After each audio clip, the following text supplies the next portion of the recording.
അപ്പോൾ മാളക്കുട്ടിയുടെ പിറന്നാളിന് നമ്മൾ സർപ്രൈസ് ആയിട്ട് അവൾക്ക് കേക്ക് വാങ്ങിച്ച് കൊടുക്കാമെന്ന് വിചാരിച്ച് കടയിൽ വന്ന കേട്ടോ.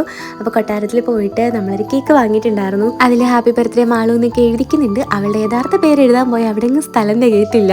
പിന്നെ ദാ നമ്മൾ പോയിട്ട് അവൾക്കുള്ള ഗിഫ്റ്റ് പാക്ക് ചെയ്യുന്നുണ്ട്. ഒരു കടയിൽ പോയിട്ട് ഗിഫ്റ്റ് പേപ്പറും കുറച്ച് സാധനങ്ങളൊക്കെ വാങ്ങിയിട്ട് അതും കൂടി പാക്ക് ചെയ്യുന്നുണ്ട്. അപ്പോൾ അതും അവൾക്ക് സർപ്രൈസ് ആയിട്ട് കൊടുക്കാനായിട്ട് കാലിലെടുത്ത് വെച്ചേക്കാം കേട്ടോ.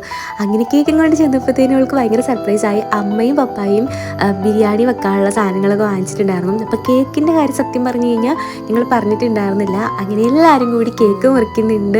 എല്ലാവരും കേക്കൊക്കെ വായിൽ വെച്ച് കൊടുത്തു. പിള്ളേർക്ക് ഭയങ്കര സന്തോഷമായിട്ടോ. മാളിനേക്കാളും ഭയങ്കര എക്സൈറ്റഡ് സന്തോഷം ശ്രീകുട്ടനായിരുന്നു. ആ കേക്ക് വന്നപ്പോഴുള്ള അവൻ്റെ മുഖത്ത് സന്തോഷം. പിന്നെ ഇതേ മാളുവിന് സർപ്രൈസ് ആയിട്ട് ഉടുപ്പ് ഗിഫ്റ്റ് കൊടുക്കുന്നുണ്ട് കേട്ടോ. മാളുവിനേക്കാളും അത് തുറക്കാൻ ക്യൂരിയോസിറ്റിയും സന്തോഷവും പപ്പായ്ക്കായിരുന്നു. അങ്ങനെ പപ്പ തുറന്ന് അത് വെച്ചൊക്കെ നോക്കുന്നുണ്ട്. ഓൺലൈനിൽ നിന്ന് ഒരു ഊഹം വെച്ച് വാങ്ങിയതായിരുന്നെങ്കിലും കറക്റ്റ് ആയിരുന്നു കേട്ടോ. അപ്പോൾ നിങ്ങൾക്ക് ഇഷ്ടമായോ? ഇന്നത്തെ വീഡിയോ ഇത്രയുള്ളൂ. Bye dears.